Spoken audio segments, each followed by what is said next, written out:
بسم اللہ الرحمن الرحیم۔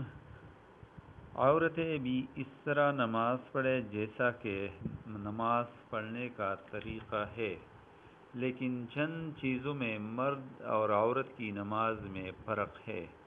نمبر 1، تکبیر تحریمہ کے وقت مردوں کو چادر وغیرہ سے ہاتھ نکال کر کانوں تک اٹھانے چاہیے، اور عورتوں کو ہر حال میں بغیر ہاتھ نکالے ہوئے کندھوں تک ہاتھ اٹھانے چاہیے۔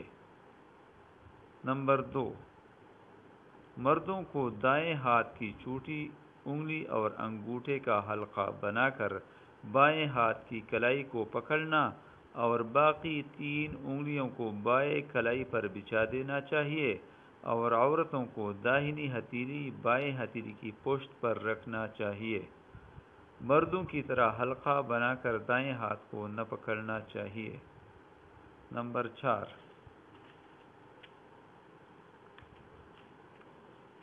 مردوں کو رکوع میں اچھی طرح جھکنا چاہیے کہ سر اور پشت برابر ہو جائے، اور عورتوں کو صرف اس قدر جھکنا چاہیے کہ جس سے ان کے ہاتھ گھٹنوں تک پہنچ جائے۔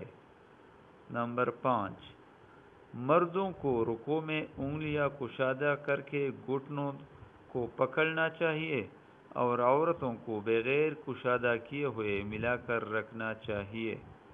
نمبر 6، مردوں